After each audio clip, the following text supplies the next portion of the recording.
안녕하십니까. 저희 다니엘 세미나에 오신 분들을 다시 한번 진심으로 환영합니다. 여러분, 지난번에 우리가 다니엘 3장까지 연구하였습니다. 아주 흥미진진한 그런 공부이죠. 여러분, 이렇게 자세히 이 예언서를 살펴보면 이것이 예언서지만은 영적 교훈과 적용들이 그 속에 풍성한 것을 발견하게 되는 것입니다. 여러분, 느부갓네살 왕이 꿈에서 본 신상을 전부 금으로 만들었죠. 여러분, 다니엘 2장에는 그가 이제 꿈 가운데서 하나님께로부터 계시를 받았습니다. 그런데 금과 은과 동과 철과 또한 철과 진흙으로 된 그런 신상을 보았지만은 3장에 가서 그가 마음이 변했습니다. 처음에 그 꿈을 보았을 때 마음에 감동이 있었지만은 나중에 교만이 다시 마음을 자리 잡고 이제 그가 신상을 머리부터 발끝까지 전부 금으로 만들어서 두라 평지에 세운 다음에 거기에 사람들을 다 불러 모아놓고 절을 하도록 명령을 합니다. 그때 하나님의 백성 사드락과 메삭과 아벳은느고는 거기서 절하지 않고 풀무불 속에 들어갔다가 거기서 구원함을 받습니다. 놀라운 그런 말씀을 우리가 거기서 공부했습니다. 여러분, 하나님의 계획이 아니라 느부갓네살 왕이 자기의 뜻대로 하려고 계획한 것을 우리가 보게 되었습니다. 그때 충성스러운 다니엘의 세 친구가 있었죠. 주위의 모든 사람들이 다 타협한다고 할지라도 목숨을 바쳐 가면서까지 그는 주의 말씀에 순종했습니다. 그들은 무엇이 이슈였습니까? 하나님의 계명에 대한 순종이 이슈였습니다. 자, 오늘은 그러면 제4장을 함께 연구할 차례입니다. 여러분, 흥미진진한 이제 말씀을 계속해서 연구해 나갈 것입니다. 제가 말씀드린 것처럼 1장부터 6장까지는 무엇이라고요? 이야기입니다. 7장부터 예언이 시작되죠. 근데 1장부터 6장까지 이야기는 이제 앞으로 오는 그런 모든 그런 예언의 시련들과 핍박들과 예언의 실제가 다가올 때 그것을 어떻게 대처할 수 있는지에 대한 성품을 가르치기 위해서 1장부터 6장까지는 다니엘과 세 친구의 그들의 직접 경험의 간증들과 이야기를 기록해 놓으신 것입니다. 여러분, 다니엘이 포로 잡혀갔을 때 그의 나이가 약 18세 정도 되었다고 생각을 할 수 있습니다. 그 나이가 약 18세 정도였습니다. 그런데 다니엘 4장이 될 때는, 다니엘 4장에 들어갈 때는 그가 53세였습니다. 다시 말해서 바벨론에서 약 35년간 보낸 택이죠. 참 긴 기간 동안 그가 포로 생활을 하였습니다. 여러분, 그의 마음 가운데 하나님을 원망 내지는 불신하고 냉소할 수 있는 그런 형편 가운데 있었음에도 불구하고 그는 그렇게 하지 않았습니다. 하나님께서 왜 나를 사랑하신다면 이렇게 집을 떠나와서 35년 동안이나 타양살이 하도록 허락하셨을까라고 불평하지 않았다, 그런 말입니다. 그러한 사탄의 유혹에 넘어가지 않았습니다. 그는 하나님을 신뢰하였습니다. 불만을 가지고 하나님의 계획을 좌절시키려고 하지 않았습니다. 그는 하나님의 섭리를 있는 그대로 받아들였습니다. 요셉 같지 않습니까? 하나님의 인도하심이 자기의 계획보다 더 중요한 것을 그는 인정하였습니다. 여러분, 성경 가운데서 이방 나라 왕이 쓴 유일한 부분이 있는데 그것이 다니엘 4장이죠. 이것은 다니엘을 통해서 역사하신 주님께서 드디어 느부갓네살 이방 왕, 그 제국의 왕을 회개시키는 이야기가 바로 이 4장 가운데 있는 것입니다. 다니엘이 여러분 35년간 그 포로 생활에서 정말 주 앞에 충성스럽게 살았기 때문에 그렇습니다. 여러분, 이 다니엘 4장은 다니엘이 쓴 것이 아닙니다. 느부갓네살 왕이 기록한 것입니다. 35년간 하나님께서 느부갓네살 왕에게 역사하셨습니다. 하나님께서 그를 회개시키기 위하여서 일련의 사건들로 그에게 역사해 오신 것입니다. 여러분, 다니엘 4장은요 느부갓네살 왕의 회개 역사입니다. 그의 간증입니다. 여러분, 이 성경 가운데 말이죠, 이방 나라 왕이 기록한 말씀이 다 있습니다. 바로 그것이 다니엘 4장인 것입니다. 우리 이제 다니엘 4장을 펴서 같이 한번 읽어보도록 하겠습니다. 다니엘 4장 1절부터 제가 3절까지 좀 읽어보겠습니다. 다니엘 4장입니다. 다니엘 4장 1절부터 3절까지 읽고 그 다음에 이제 우리 같이 이 말씀을 하나하나 풀이해서 보도록 하십시다. 다니엘 4장입니다. 느부갓네살 왕은 천하에 거하는 백성과 나라들과 각 방언하는 자에게 조서하노라. 원하노니 너희에게 많은 평강이 있을지어다. 지극히 높으신 하나님이 내게 행하신 이적과 기사를 내가 알게 하기를 즐겨하노라. 크도다 그 이적이요, 능하도다 그 기사요, 그 나라는 영원한 나라요, 그 권병은 대대에 이르리로다 그랬습니다. 여러분, 그런데 흥미있는 것은 여기에 그의 하나님께 대한 찬양이 기록되어 있습니다. 여호와 하나님, 이스라엘의 하나님에 대한 찬양이 기록되어 있습니다. 그런데 그가 시작하기를 너희에게 평강이 있을지어다 그렇게 말했어요. 너희에게 많은 평강이 있을지어다. 참 재미있는 얘기죠. 여러분, 마치 바울의 편지서를 읽는 것처럼 느껴지지 않습니까? 한번 잠깐 비교해 보도록 하십시다. 여러분, 갈라디아 1장을 좀 보겠습니다. 갈라디아 1장을 보시면 갈라디아 1장 가운데 다음과 같이 기록되어 있어요. 여러분, 이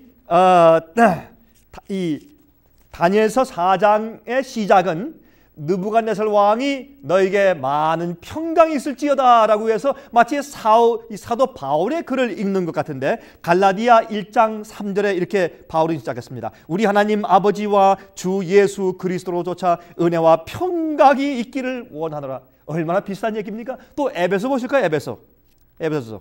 아니, 빌립보를 먼저 보십시다. 빌립보서 2장을 보십시다. 빌립보서 1장 2절이요. 하나님 우리 아버지와 주 예수 그리스도에게로서 은혜와 평강이 너에게 있을지어다. 같은 얘기죠. 또 에베소 1장 보십시다. 에베소 1장. 여러분, 여기 에베소서 보시면 거기에 이제 또 똑같은 말씀이 기록되어 있어요. 1장 2절입니다. 에베소 1장 2절. 하나님 우리 아버지와 주 예수 그리스도로 쫓아 은혜와 평강이 너에게 있을지어다. 같은 인사 말씀입니다. 바울은 개심하기 전에 그리스도인들을 심히 미워하고 핍박하는 사람이었죠. 죄 없는 사람들을 잡아 죽이는 일에 가담했던 사람입니다. 스데반이 돌로 맞아 죽을 때 어떻게 했습니까? 그가 그 일을 시킨 주모자였습니다. 그때 바울은 회개하기 전에 그의 이름이 사울이었죠. 사울이 스데반이 돌에 맞아 죽기 전에 보인 그의 성품 때문에 깊이 감동을 받았습니다. 그 다음에 그가 다메섹 도상의 말을 타고 가다가 하늘에서부터 빛이 내려왔습니다.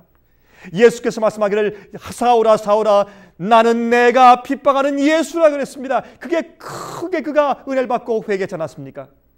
그 하나님의 은혜로 그가 회개했습니다. 그래서 하나님의 은혜와 평화가 너에게 있기를 원한다고 말했습니다. 여러분, 하나님의 뜻을 거역할 때 마음 가운데 평강이 없습니다. 그러나 사도 바울이 회개했을 때 그의 마음 가운데 하나님의 은혜로 평강을 얻었습니다. 그래서 그 은혜와 너희를 회개시키는 은혜와 회개한 다음에 임하는 평화가 너에게 있기를 원한다고 사도 바울이 기록한 것입니다. 느부갓네살 왕의 경험은 바울과 비슷했습니다. 둘 다, 바울과 느부갓네살 왕이 둘 다 교육을 많이 받은 사람들이었습니다. 또 존경받던 지도자들이었습니다. 둘 다 자기 나름대로 큰 일을 하던 사람들이었습니다. 또한 하나님의 백성들을 둘 다 열심히 핍박하던 사람들이었습니다. 또한 둘 다 하나님의 놀라운 기적의 역사들을 통해서 회개한 사람들이었습니다. 여러분, 그래서 그들이 이제 편지를 할 때 그 말씀이 똑같지 않습니까? 많은 하나님의 평강이 너에게 있기를 원한다고 느부갓네살 왕은 그렇게 시작을 합니다. 여러분, 하나님의 뜻에 어긋나게 살고 있으면 우리 마음 가운데 무엇이 없습니까? 평화가 없습니다. 여기에 느부갓네살 왕은 너에게 평화가 있기를 바란다고 말했습니다. 그의 조선은 온 바벨론 나라와 제국, 정복된 모든 나라에 갔습니다. 얼마나 큰 전도가 되었겠습니까? 여러분, 하나님의 성령의 역사에 반대하여 싸우지 말라고 말하는 것입니다. 그렇게 하면 마음 가운데 평강이 없다고 느부갓네살 왕은 간증하고 있는 것입니다. 지금 여러분, 느부갓네살 왕은 하나님의 가마를 35년 동안이나 저지하며 싸워왔습니다. 그가 하나님과 싸워오면서 마음에 텅 빈 느낌을 느꼈을 것입니다. 아무리 그가 많이 가지고 있고 많이 잘 먹어도 행복하지 않았습니다. 그가 왕이었지만 그의 마음 가운데 행복이 없었을 것입니다. 그래서 그의 마음 가운데 평화가 없었을 것입니다. 그래서 다니엘 4장 1절에 내가 평화를 발견했다고 그가 말하는 것입니다. 여러분 이사야 26장 3절을 보시겠습니까? 거기 말씀하기를 주께서 심지가 견고한 자를 평강의 평강으로 지키시리니 이는 그가 주를 의뢰함이니이다 그랬습니다. 오, 주님을 신뢰하는 믿음을 가진 자가 마음을 변치 않고 주님을 신뢰하고 나갈 때 그때 마음 가운데 평강을 주께서 주신다고 성경을 말씀하고 있지 않습니까? 하나님께서 그에게 평강을 주십니다. 평화를 제공하려고 주님께서 우리에게 손을 벌리고 계십니다. 여러분 이 테이블 보시는 분들 가운데서 마음에 진실된 평강이 없는 분들이 있습니까? 세상이 줄 수 없는 하나님의 평화가 없는 분들이 있습니까? 지금 주 앞에 무릎 꿇고 기도하지 않으시겠습니까 여러분? 혹시 느부갓네살 왕처럼 오랫동안 주의 뜻과 섭리를 거절하고 거역하고 저지해 온 사람은 혹시 없습니까? 우리의 생애의 고난들과 투쟁들 속에서도 그윽한 마음의 평화가 있을 수 있는 것이 그것은 하늘로부터 오는 것이기 때문에 그러합니다. 여러분 그리스도인들은 하나님께서 생애를 주관하고 계시다는 믿음 때문에 마음 가운데 무엇이 있습니까? 평강이 있습니다. 화평이 있습니다. 마음의 확신 때문에 마음의 행복이 늘 깃들어 있는 것입니다. 여러분 다니엘 4장 4절을 제가 읽겠습니다. 다니엘 4장 4절입니다. 이렇게 말했습니다. 나 느부갓네살이 내 집에 편히 있으며 내 궁에서 평강할 때에 이때는 번영의 시기입니다. 그는 아름다운 궁전 위에서 자기가 지은 지금 온 자기 천하를 지금 바라보고서 즐거워하고 기뻐하고 내가 지은 나라가 라고 생각하고 있는 것입니다. 그때 그는 꿈을 꾸게 됩니다. 여러분 그런데 여기 제가 마태복음 16장 26절 보면 다음과 같은 말씀이 있는 것을 발견합니다. 마태복음 16장 26절에 사람이 만일 온 천하를 얻고도 제 목숨을 잃으면 무엇이 유익하리요? 사람이 무엇을 주고 제 목숨을 바꾸겠느냐? 여러분 느부갓네살 왕은 왕이었지만 그도 심판받고 그가 부했지만 그도 주님을 믿지 않으면 멸망당하는 것입니다. 세상과 자기 목숨과 바꿀 수가 있겠습니까? 세상을 얻는다고 해도 하나님이 없으면 무슨 소용이 있겠습니까? 누가복음 12장 15절에 말씀하기를 저희에게 이르시되 삼가 모든 탐심을 물리치라 사람의 생명이 그 소유에 넉넉한 데 있지 아니하니라 하시니라고 성경은 말씀하고 있습니다. 여러분 하나님은 우리에게 영원을 볼 수 있도록 인도하십니다. 우리 눈을 열어주시는 것입니다. 느부갓네살 왕에게 강력한 방법을 써서 그를 돌이키시려고 주님께서 결정하십니다. 그것밖에는 나중에 없기 때문에 계속 그가 저지하기 때문에 주의 뜻을. 자, 다니엘 4장 4절부터 또 읽겠습니다. 7절까지. 나 느부갓네살이 내 집에 편히 있으며 내 궁에서 평강할 때 한 꿈을 꾸고 그로 인하여 두려워하였으되 곧 내 침상에서 생각하는 것과 뇌 속으로 받은 이상을 인하여 번민하였소노라. 이러므로 내가 명을 내려 바벨론 모든 박사를 내 앞으로 불러다가 그 꿈의 해석을 내게 알게 하라 하매 박수와 술객과 갈대아 술사와 점장이가 들어왔기로 내가 그 꿈을 그들에게 고하였으나 그들이 그 해석을 내게 알게 하지 못하였느니라 그랬습니다. 그는 또 하나의 꿈을 꾸었습니다. 여러분 다니엘 2장에서 경험을 하고도 다니엘 2장에서 이미 꿈의 해석을 다니엘에게 듣고 경험하고도 또 제일 먼저 누굴 불렀습니까? 술객들을 또 먼저 불렀습니다. 여러 해 지난 다음에 그가 또 잊어버렸습니다. 하나님의 위대하심을 잊어버렸습니다. 그냥 술객들을 또 먼저 부릅니다. 바벨론 박사들을 먼저 부릅니다. 여러분 그들이 꿈을 해석할 수 있었습니까?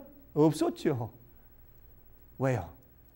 느부갓네살 왕이 성령의 음성을 거절했을 때 마음이 더 완악해져 있는 것입니다. 하나님의 교훈을 배우기를 더디하는 것입니다. 그러나 하나님께서 그를 포기하지 않으셨습니다.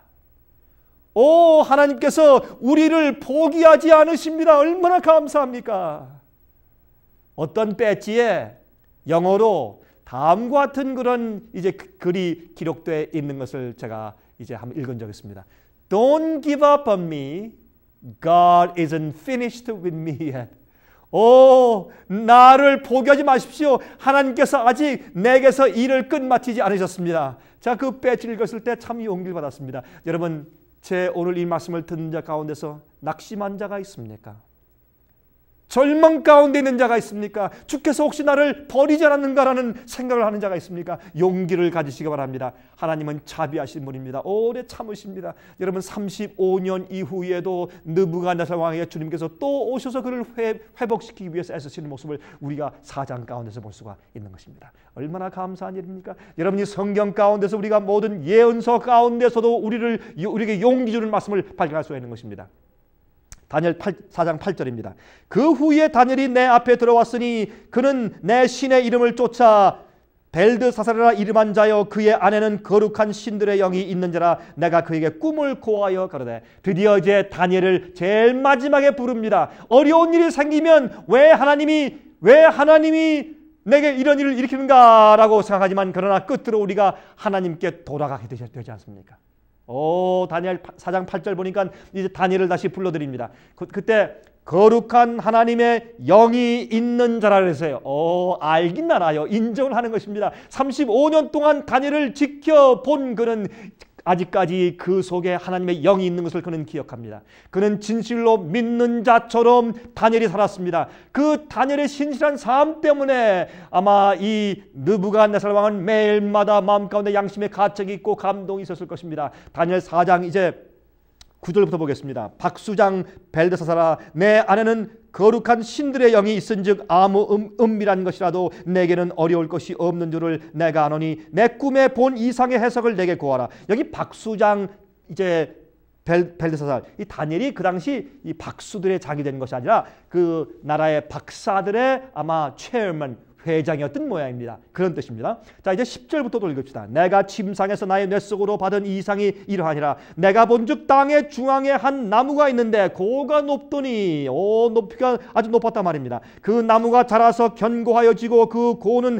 하늘에 닿았으니 땅 끝에서도 보이겠고 그 잎사귀는 아름답고 그 열매는 많아서 만민의 식물이 될 만하고 들짐승이 그 그늘에 있으며 공중에 나는 새는 그 가지에 깃들이고 무릇 혈기 있는 자가 거기서 식물을 얻더라. 내가 침상에서 뇌 속으로 받은 이상 가운데 또 본즉 한 순찰자 한 거룩한 자가 하늘에서 내려왔는데 그가 소리 질러 외쳐서 이처럼 이르기를 그 나무를 베고 그 가지를 찢고 그 잎사귀를 떨고 그 열매를 해치고 짐승들로 그 아래서 떠나게 하고 새들을 그 가지에서 쫓아내라. 그러나 그 뿌리에 그루터기를 땅에 남겨두고 철과 놋줄로 동이고 그것으로 들 청초 가운데 있게 하라. 그것이 하늘 이슬에 젖고 땅의 풀 가운데서 짐승으로 더불어 그 분량을 같이 하리라. 또 그 마음은 변하여 인생의 마음 같지 아니하고 짐승의 마음을 받아 7대를 지나리라. 이는 순찰자들의 명령대로요 거룩한 자들의 말대로니 곧 인생으로 지극히 높으신 자가 인간 나라를 다스리시며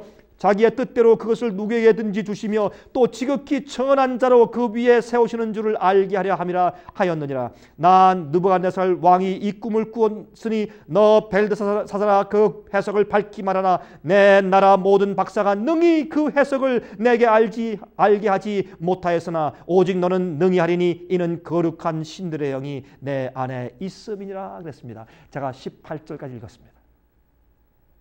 여기 큰 나무가 있습니다. 그렇죠? 큰 나무가 있고 또 하늘에 닿게 자랐다 그랬습니다. 여러분 이 나무에 새들이 와서 깃들었다 그랬습니다. 여러분 이 나무는 느부갓네살 왕을 상징하죠. 물론 우리가 알고 있죠. 그렇죠? 하나님께서 이 세상의 역사를 또한 주관하신다는 사실을 가르치기 위해서 이 꿈을 주신 것입니다.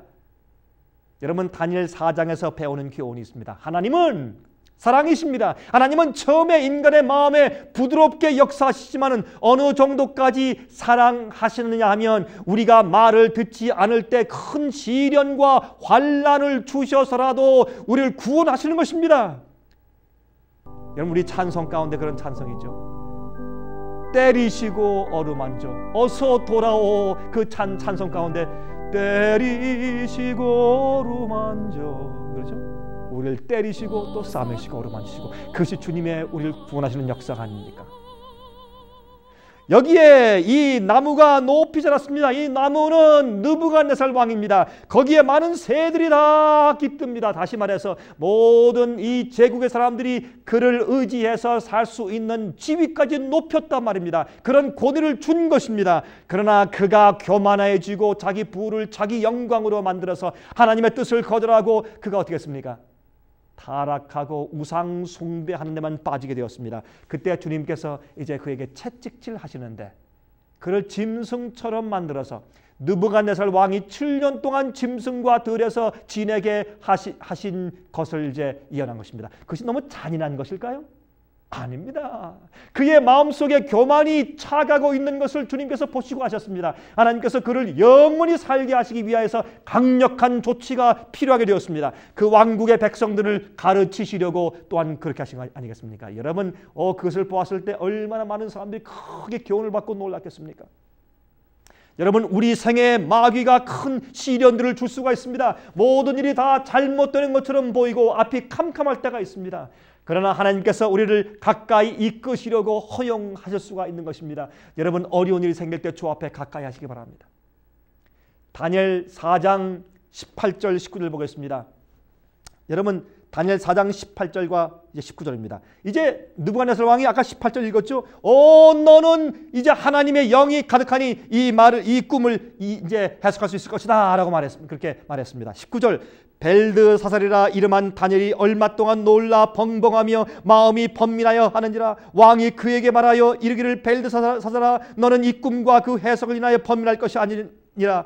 벨드사살이 대답하여 가로되, 지금 다니엘이 말하는 것입니다. 다니엘이, 내 주여, 그 꿈은 왕을 미워하는 자에게 응하기를 원하며 그 꿈은, 그 해석은 왕의 대적에게 응하기를 원하나이다 그랬습니다. 여러분, 얼마나 아름다운 그리스도의 태도입니까? 여러분, 다니엘이 이렇게 말 안 했습니다. 왕이시여, 당신이 35년 동안 말 안 듣더니 잘 됐습니다. 그렇게 말 안 했어요. 여러분, 첫 번에 그가 또 이렇게 말하지 않았습니다. 첫 번에 내가 다니엘 2장 때, 그때 내가 당신에게 꿈을 해석해 주었을 때 깨닫지 않고 계속 우상 숭배했으니까 잘 됐습니다. 지금 주의 심판입니다. 그렇게 냉정하게 말하지 않았습니다. 또 그는 이렇게 말하지 않았습니다. 내 새 친구들을 당신이 하나님께서 하나님의 말씀을 따라서 그들이 경배치 않을 때 그들을 불 속에 집어넣었지요. 그때 주님께서 그들을 불 속에서 구해 주셨을 때도 당신이 깨닫지 못했습니다. 쌤통이요, 잘 됐어. 그렇게 말하지 않았습니다. 그가 잘 됐다고 말하지 않았습니다. 당신이 나와 우리 백성들을 35년 동안 포로로 잡혀 있게 하지 않았소. 당신이 뿌린 대로 거두는 것이요. 그렇게 말하지 않았습니다. 여러분, 사랑만이 영혼을 구원할 수가 있는 것입니다. 우리를 해하는 원수들까지도 사랑하는 것이 그리스도인들의 삶의 방식이 아닙니까?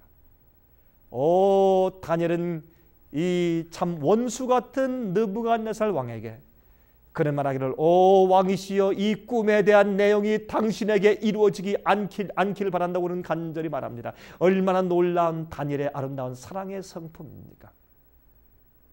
자, 우리 이제 다니엘설 좀 해석해 보십시다. 자, 다니엘 4장 20절부터 보면 그 해석이 나옵니다. 우리가 이제 더 이상 해석할 필요 없이 다니엘이 이 사실을 여기 해석해 놓은 것을 우리가 읽게 됩니다. 4장 20절부터 25절까지 읽겠습니다.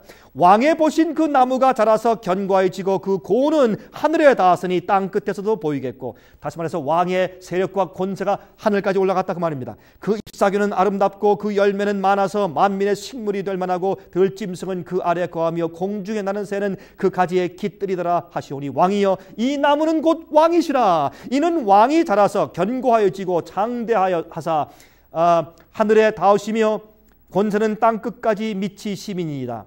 왕이 보신즉 한 순찰자, 한 거룩한 자가 하늘에서 내려와서 이르기를, 그 나무를 베고 멸하라. 그러나 그 뿌리의 그루터기는 땅에 남겨두고 철과 놋줄로 동이고 그것을 들 청초 가운데 있게 하라. 그것이 하늘 이슬에 젖고 또 들짐승으로 더불어 그 분량을 같이 하며 7대를 지내리라 하더라 하시오니. 여러분, 어떤 그 휴거설을 주장하는 분들은 여기 7대를 갖다가 7년 환란으로 푸는 사람들이 혹시 있습니다. 여러분 그렇게 들으신 적이 있으면 여러분 그렇게 생각하지 마십시오. 그것은 잘못된 해석입니다. 이것은 이제 7년 환란과 전혀 상관이 없는 그런 예언이죠. 여기 이제 다니엘이 해석했지만 이것은 바로 이 느부갓네살 왕에 대한 해석인 것을 알 수가 있습니다. 여기에 24절 왕이여 그 해석은 이러하니라. 곧 지극히 높으신 자의 명정하신 것이 내 주왕에게 미칠 것이라. 왕이 사람에게서 쫓겨나서 들짐승과 함께 거하며 소처럼 풀을 먹으며 하늘 이슬에 젖을 것이요 이와 같이 7대를 지낼 것이라. 그때 지극히 높으신 자가 인간 나라를 다스리시며 자기의 뜻대로 그것을 누구에게든지 주시는 줄을 아시리라.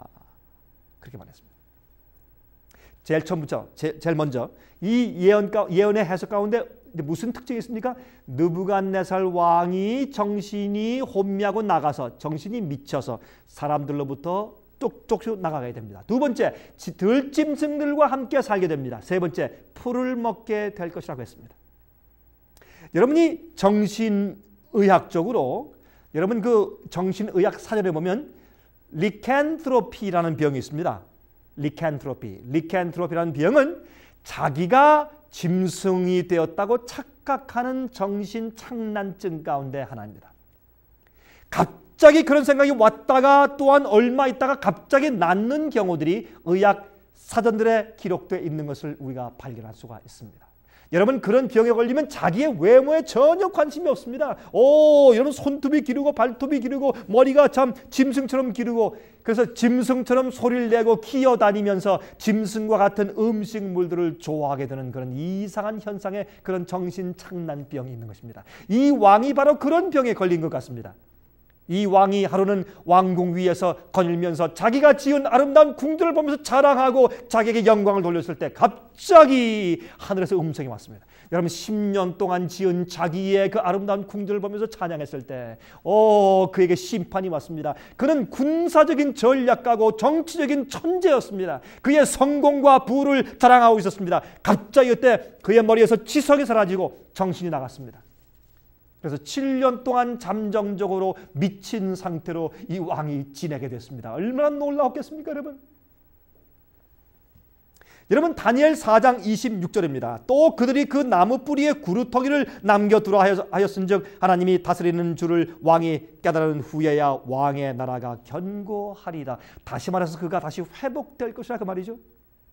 여러분 우리는 평안할 때 하나님의 뜻을 배워야 합니다. 이 왕은 교만했을 때 갑자기 정신이 나가고 그가 짐승 같은 그런 생각을 하게 되고 7년 동안 숲속에서 짐승과 함께 지내면서 머리가 짐승처럼 기르고 짐승처럼 기어다니고 짐승의 흉내를 내고 소리를 내고 풀을 뜯어먹으면서 7년 동안 그가 지냈습니다. 하나님의 채찍을 심하게 받은 것입니다. 그가 오랫동안 주님의 뜻을 거역했기 때문에. 우린 평안할 때 주님의 뜻을 배워야 할 것입니다. 하나님은 우리가 행복하게 살기를 원하십니다. 시련과 고통을 통하여서 가르치시는 일은 첫 번째 선택이 아닙니다. 고난이 우리에게 최선일 때는 고난을 주시지만은 말입니다. 여러분 하나님의 심판이 꿈꾼 후에 즉시로 왔습니까? 아닙니다. 여러분 4장 29절 보세요. 여기 이제 다니엘 4장 29절 보면 12달이 지난 후에 내가 바벨론 궁 지붕에서 거닐 때 그랬습니다. 1년 동안 기회를 주었습니다. 1년 동안. 여러분 27절 보실까요? 그런즉 왕이여 나의 가난한 것을 받으시고 공의를 행함으로 죄를 속하고 가난한 자를 긍휼히 여기심으로 죄악을 속하소서. 그리하면 왕의 평안함이 혹시 장구하리다 하였느냐. 아직도 회개할 기회가 있었습니다. 꿈을 꾼 다음에 28절 이 모든 일이 다 나 느부갓네살 왕에게 임하였느니라. 왜? 그가 회개치 않았기 때문에. 그러나 주님께서 1년 동안 그에게 기회를 주었습니다. 여러분 우리는 지금 하나님의 은혜의 기회 기간 가운데 살고 있는 것을 기억하시기 바랍니다. 여러분 30절부터 읽겠습니다. 이런 말씀이 있습니다. 왕이 말하여 가로되 이 큰 바벨론은 내가 능력과 권세로 건설하여 나의 도성을 삼고 이것으로 내 위엄의 영광을 나타낸 것이 아니냐 하였더니 이 말이 오히려 나 왕의 입에 있을 때에 하늘에서 소리가 들려 가로되 느부갓네살 왕아 내게 말하노니 나라의 위가 내게서 떠났느니라. 내가 사람에게서 쫓겨나서 들짐승과 함께 거하며 소처럼 풀을 먹을 것이요 이와 같이 7대를 지내서 지극히 높으신 자가 인간 나라를 다스리시며 자기의 뜻대로 그것을 누구에게든지 주시는 줄을 알기까지 이르리라 하더니 그 동시에 이 일이 나 느부갓네살에게 응함으로 내가 사람에게 쫓겨나서 소처럼 풀을 먹으며 몸이 하늘 이슬에 젖고 머리털이 독수리 털과 같았고 손톱은 새 발톱과 같았었느니라 그랬습니다. 여러분이시여 얼마나 놀라운 이야기입니까? 이것은 그 왕을 회개하고 바벨론 제국에 있는 사람들에게 감동을 주기 위한 주님의 섭리였습니다. 그 다음에 왕의 계심의 경험이 기록됩니다. 여러분 다니엘 4장 34절 보겠습니다. 그 기한이 참에 나 느부갓네살이 하늘을 우러러 보았더니 내 총명이 다시 내게로 돌아온지라. 이에 내가 지극히 높으신 자를 감사하며 영생하시는 자를 찬양하고 존경하였노니 그 권세는 영원한 권세요 그 나라는 대대에 이르리로다 그랬습니다. 드디어 왕이 회개하였습니다. 그 회개는 35년 동안이 걸렸습니다. 35년 동안이 걸렸습니다. 여러분이시여 그때 그가 이제 고개를 들어서 하늘을 우러러보았습니다. 그때 그의 생각이 돌아왔습니다. 이 이야기는 우리 인간들의 모습의 이야기입니다. 하나님께서 아담과 해와를 창조하시고 빛의 옷을 입히시고 이 지구를 다스리도록 권한을 주었습니다. 그러나 교만과 반역으로 모든 것들을 잃어버렸죠. 하나님께로부터 분리되었습니다. 본성이 변하여 악을 쉽게 행할 수 있게 되었고 하나님의 형상을 짐승의 정욕으로 바꾸고 짐승의 형상으로 바꾸었다고 로마서 2장은 설명합니다. 희망 없이 살 때 예수께서 오셨습니다. 느부갓네살 왕이 소망 없이 살다가 하늘을 우러보았을 때 그때 구속이 왔습니다. 여러분 생각은 어떻습니까? 여러분 마음이 공허하십니까? 죄의 습관에 사슬에 매여 있습니까? 허덕이십니까? 하늘을 우러러보십시오. 구원이 위로부터 임하는 것입니다. 여러분이시여 여러분도 느부갓네살 왕처럼 교만합니까? 주님께로부터 채찍을 받기 전에 회개하시기 바랍니다. 여러분 다니엘 2장은 하나님을 미래를 아시는 유일한 분으로 소개합니다. 3장은 어려움에서 구속하시는 능력의 하나님으로 소개합니다. 4장에서는 하나님을 이 지구의 역사를 주관하시는 주인으로서 소개합니다. 하나님의 이름을 거룩한 이름을 찬송하십시다 라고 느부갓네살 왕은 말합니다. 이 왕 같은 완악하고 우상을 숭배하던 왕이 회개했다면 희망이 없는 자가 이 세상에 없습니다. 여러분 입장은 어떻습니까? 하나님의 사랑, 오래 참으시는 능력을 한번 생각해 보십시오. 느부갓네살 왕은 자기의 생애를 간증했습니다. 하나님의 구원하심을 그는 그래서 찬송하게 된 것입니다. 여러분 얼마나 감사합니까? 주의 구원하심을 그는 찬송하게 됩니다. 이제 우리 다니엘 5장을 보겠습니다. 다니엘 4장을 우리가 이제 그렇게 마치게 됩니다. 여기 이제 35절, 36절만 읽읍시다.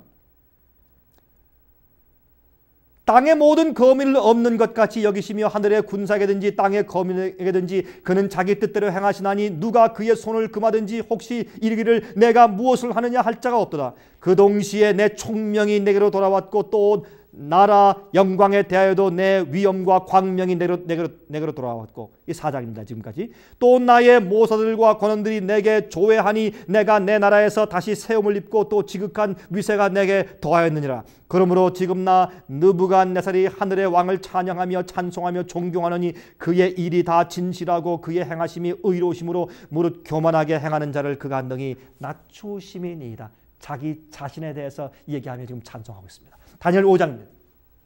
여러분 다니엘 5장은요 BC 605년도에 느부갓네살이 예루살렘을 공격한 것을 알 수 있죠. 그런데 그때 다니엘과 세 친구들이 포로로 잡혀갔습니다. 포로가 되었습니다. 근데 5장에 벨사살 왕이 등장하는 그때 이 다니엘의 나이가 약 이제 한 86세의 노인이 되었습니다. 그때 벨사살은 느부갓네살의 손자였습니다. 그는 나이가 36세였습니다. 그는 이스라엘의 하나님을 거절했습니다. 바벨론을 극치의 반역으로 몰고 간 왕이었습니다. 우리 다니엘 5장 1절 보십시다. 이렇게 말씀되어 있습니다.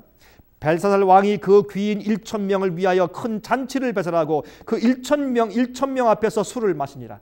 오, 쾌락의 궁전입니다. 술과 음식으로 정신이 몽롱하여지는 그런 잔치의 나라가 되었습니다. 인위적으로 기분을 띄우고 즐겁게 만드는 곳이 되었습니다. 여러분, 고고학의 발견에 의하면 벨사살 왕의 궁전의 바닥은 좋은 타일을 갈았습니다. 아주 아름답게.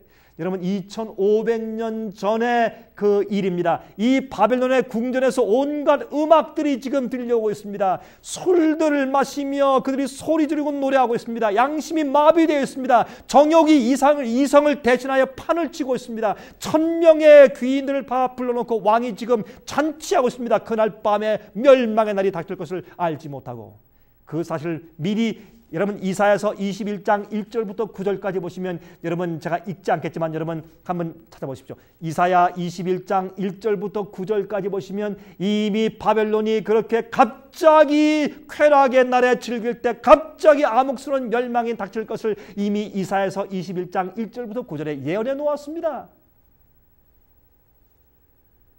오늘 이 밤은 바로 다니엘서 5장 1절의 밤은 쾌락의 밤이었습니다. 지금이 바로 이 지구도 곧 닥치는 멸망과 심판을 모른 채 사람들이 쾌락의 밤을 지내고 있는 것과 마찬가지였습니다. 여러분, 이 다니엘 5장 1절은 현재 지구의 상태를 상징할 수가 있습니다.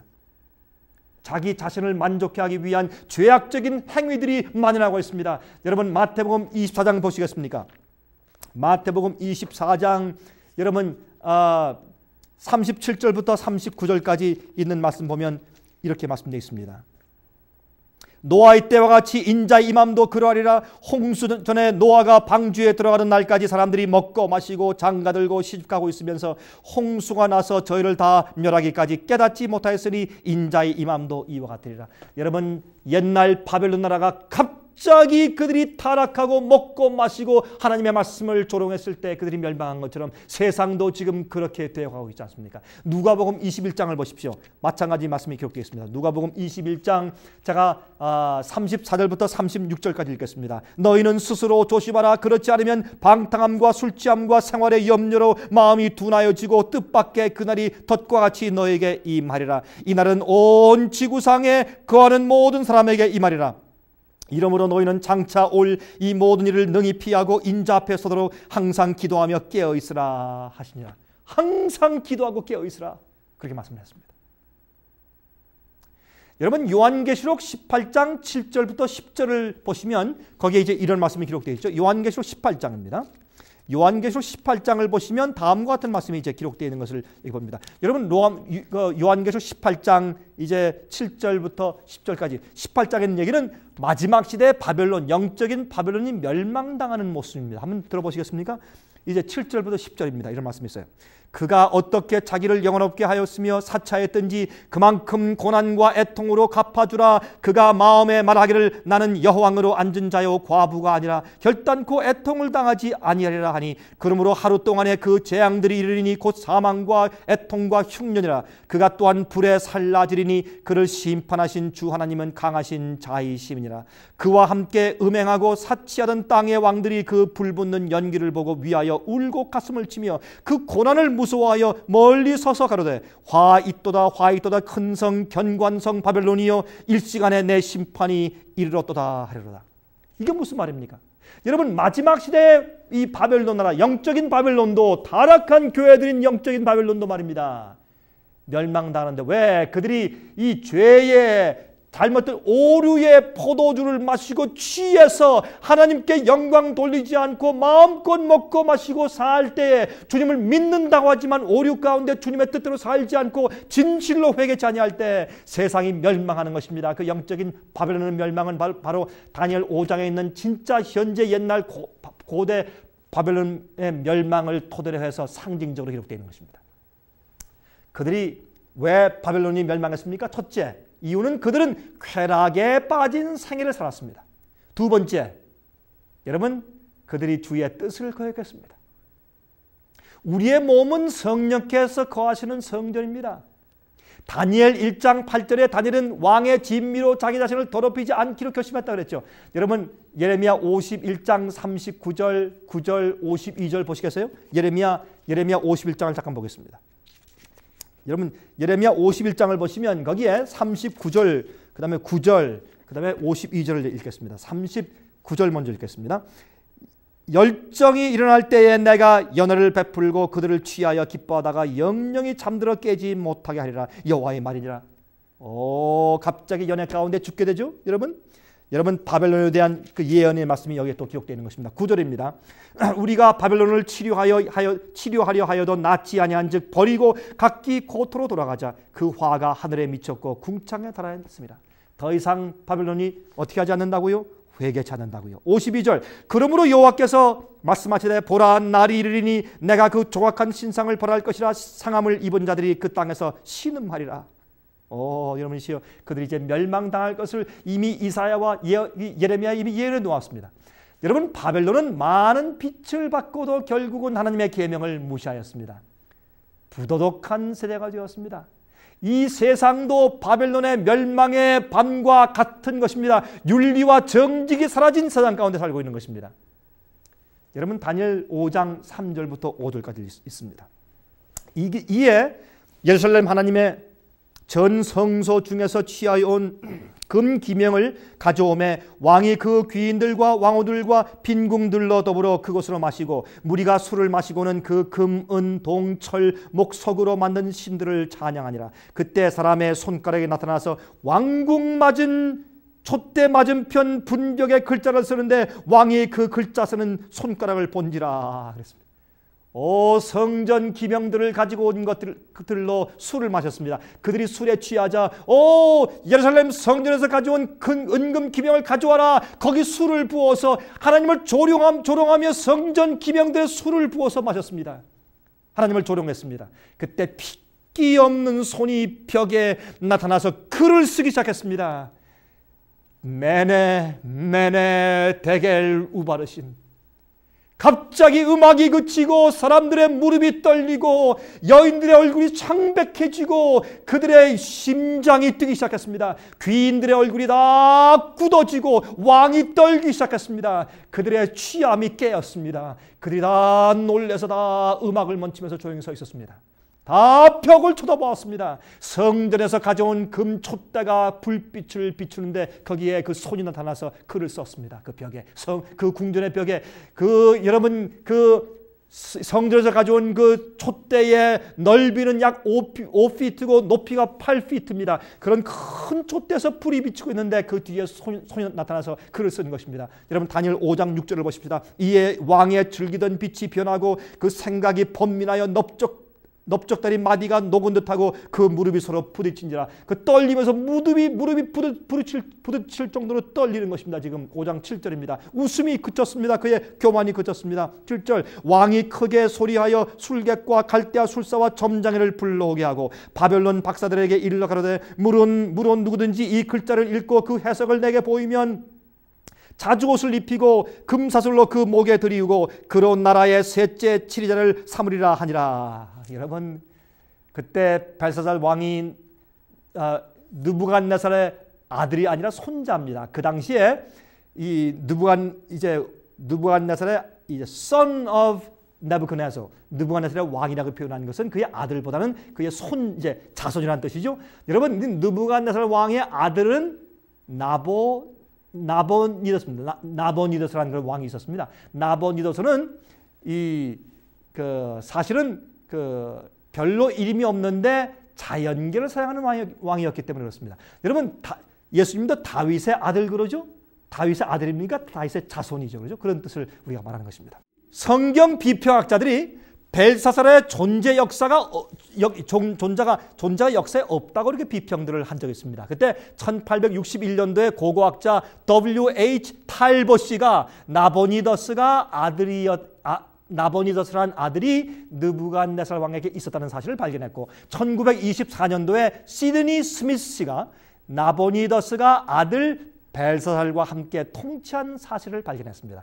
여러분, 나부코도노서는 자연계에 취미가 있고 곤충과 꽃과 풀에 취미가 있어서 그의 아들에게 주로 이제 그 모든 그 정치의 일을 위임했다는 것을 역사는 말하고 있는 것입니다. 다니엘 5장 8절 9절을 보면 이런 말씀했습니다. 8절 9절에 때에 왕의 박사가 다 들어왔으나 능히 그 글자를 읽지 못하며 그 해석을 왕께 알게 하지 못하는지라. 주의 뜻을 그들이 어떻게 이해할 수 있겠습니까? 8절 9절 그러므로 벨사살 왕이 크게 번민하여 그 낯빛이 변하였고 귀인들도 다 놀라니라. 10절 태우가 왕과 그 귀인들의 말로 인하여 잔치하는 궁에 들어왔더니 이에 말하여 가로되 왕이여 만세수를 하옵소서. 왕의 생각을 번민케 말며 낯빛을 변할 것이 아니니이다. 왕의 나라에 거룩한 신들의 영이 있는 사람이 있으니 곧 왕의 붙인 때에 있던 자로서 명철과 총명과 지혜가 있어 신들의 지혜와 같은 자라. 왕의 붙인 느부갓네살 왕이 그를 세워 박수와 술객과 갈대와 술사와 점장 의 어른을 삼으셨으니 왕이 벨드사살이라 이름한 이 다니엘의 마음이 민첩하고 지식과 총명이 있어 능히 꿈을 해석하여 은밀한 말을 밝히며 의문을 파할 수 있었습니다. 이제 다니엘을 부르소서. 그리하시면 그가 그 해석을 알려드리리이다. 여러분이시여, 이때 이 여왕이 누굽니까? 이 여왕은 나부코도노서의 부인이고 벨사살 왕의 어머니입니다. 여러분, 그는 느부갓네살 왕의 딸이었습니다. 자기 아버지가 회개한 것을 보고 이 딸도 회개하고 하나님을 믿었을 것입니다. 그래서 그는 그 타락한 잔치에 그 어머니가 없었습니다. 그러나 이 어머니가 들어와서 이제 수천 귀인 앞에서 이제 그가 하나님의 영이 충만한 다니엘을 부르라고 그는 이제 충고를 한 것입니다. 그때 다니엘이 들어옵니다. 13절 이에 다니엘이 부름을 입어 왕의 앞에 나오매 왕이 다니엘에게 말하여 가로되 내가 우리 부왕이 유다에서 사로잡아온 유다 자손 중에 그 다니엘이냐? 여러분, 그가 다니엘을 알았을까요? 물론 알았지요. 알았지만 그의 체면 때문에 내가 다니엘이냐? 내가 포로잡혀한 그 히브리 인 가운데 하나였느냐? 이렇게 말했습니다. 다니엘은 86세의 노인으로 그가 태어나기도 전부터 그 나라 총리 대신으로 바벨론 다스리던 사람이었죠. 여기 보십시오. 14절 내가 내게 대하여 들은즉 내 안에는 신들의 영이 있으므로 내가 명철과 총명과 비상한 지혜가 있다 하도다. 지금 여러 박사와 술객을 내 앞에 불러다가 그들로 이 글을 읽고 그 해석을 내게 알게 하라 했으나 그들이 다 능히 그 해석을 내게 보이지 못하였느니라. 내가 내게 대하여 들은즉 너는 해석을 잘하고 의문을 파한다 하도다. 그런즉 이제 내가 이 글을 읽고 그 해석을 내게 알게 하면 내게 자주옷을 입히고 금사슬을 내 목에 들이우고 너로 나라의 셋째 치리자를 삼으리라. 여러분, 이때 다니엘이 어떻게 말합니까? 여러분, 다니엘이 말하는 것을 한번 쭉 읽어보십시다. 다니엘이 왕에게 대답하여 가로되 왕의 예물은 왕이 스스로 취하시며 왕의 상급은 다른 사람에게 주옵소서. 그럴지라도 내가 왕을 위하여 이 글을 읽으며 그 해석을 아시게 하리라. 왕이여 지극히 높으신 하나님이 왕에 붙인 느부갓네살에게 나라와 큰 권세와 영광과 위엄을 주셨고 그에게 큰 권세를 주셨으므로 백성들과 나라들과 각 방언하는 자들이 그의 앞에서 떨며 두려워하였으며 그는 임의로 죽이며 임의로 살리며 임의로 높이며 임의로 낮추었더니 그가 마음이 높아지며 뜻이 강팍하여 교만을 행함으로 그 왕위가 패한 바 되며 그 영광을 빼앗기고 인생 중에서 쫓겨나서 그 마음이 들짐승의 마음과 같았고 또 들나귀와 함께 거하며 또 소처럼 풀을 먹으며 그 몸이 하늘 이슬에 젖었으며 지극히 높으신 하나님이 인간 나라를 다스리시며 자기의 뜻대로 누구든지 그 위에 세우시는 줄을 알기까지 이르게 되었었나이다. 벨사살 왕이여, 왕은 그의 아들이 되어서 이것을 다 알고도 오히려 마음을 낮추지 아니하고 지금 정죄의 말씀이 있죠. 도리어 스스로 높여서 하늘의 주제를 거역하고 그 전 기명을 왕의 앞으로 가져다가 왕과 귀인들과 왕어들과 빈궁들이 다 그것으로 술을 마시고 왕이 또 보지도 듣지도 알지도 못하는 금, 은, 동, 철과 목석으로 만든 신상을 찬양하고 도리어 왕의 호흡을 주장하시고 왕의 모든 길을 작정하시는 하나님께는 영광을 돌리지 아니한지라. 이러므로 그의 앞에서 이 손가락이 나와서 이 글을 기록하였나이다. 기록한 글자는 이것이니 곧 메네 데겔 우바르시니라. 그 뜻을 해석하건대 메네는, 자 보십시오, 메네는 무엇입니까? 하나님이 이미 왕의 나라의 시대를 세워서 그것을 끝나게 하셨다 하미요. 그렇죠?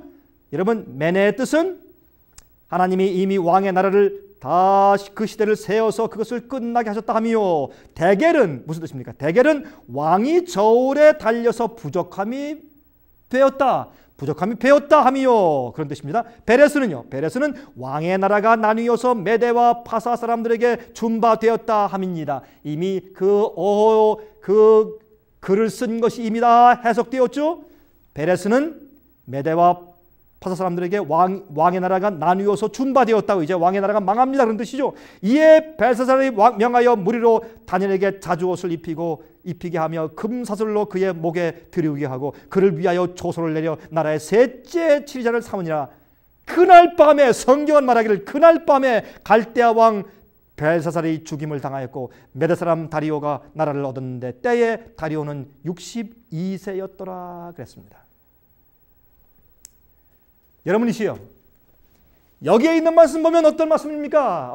여러분이시여, 드디어 메네 대갈 우발신 하는 것을 심판하시고 바벨 나라를 멸망시키십니다. 더 이상 기회가 없습니다. 은혜 시간이 끝났습니다. 그런데 그날 밤에 고레스 왕이, 페르시아의 왕 장군 고레스 왕이 그 위에서부터 그 바벨론 도성 밑으로 흐르고 있는 유프라테스 강을 위에서 빼돌리고 밑에 수문으로 쳐들어와서 그 나라를 정복했습니다. 이것이 요한계시록 16장의 6째 재앙 가운데 있지 않습니까? 6째 재앙 가운데서 어떤 말씀이 있습니까? 그것이 아마게돈 전쟁 얘기에 나오지 않습니까? 유프라테스 강이 마르자 동방에서 오는 왕들의 길이 예비되었다고. 그것은 물을 밑에서 빼돌리고 고레스 왕이 온 것처럼 이제 모든 성경에서 예언에서 물은 사람을 상징하니까 사람이 영적인 바벨론에 대한 이 지지가 다 없어진 다음에 어떻게 동방 왕들인 예수님과 천사들이 동쪽에서부터 재림하여서 이 세상에 있는 바벨론 세력이 다 멸망할 것을 상징하지 않습니까? 여러분, 지금은 노아 때입니다. 로세 때입니다. 지금은 다니엘 5장처럼 바벨론이 멸망당하는 때가 그렇습니다. 소돔 고모라 때입니다. 여러분, 지금 이 나라가 멸망당하기 바로 직전에 살고 있는 것입니다. 여러분도 깨시기 바랍니다.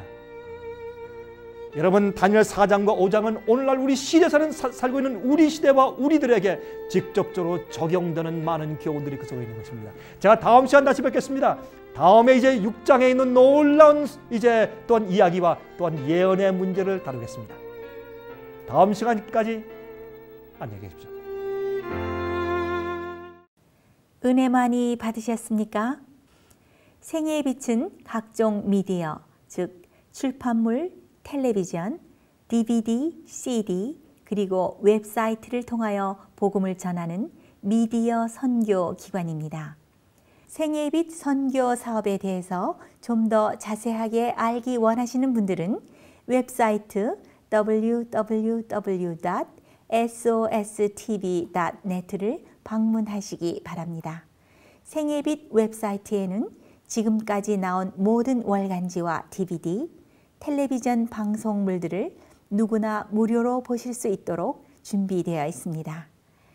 지금까지 소개해드린 생애의 빛 선교 교재 중에서 원하시는 책자나 DVD가 있으시면 무료 전화 1-877-704-1004번 1-877-704-1004번으로 신청하여 주시기 바랍니다. 미국 동부 시간으로 월요일부터 금요일까지 9시에서 5시 사이에 전화해 주시면 감사하겠습니다. 그럼 다음 시간까지 안녕히 계십시오.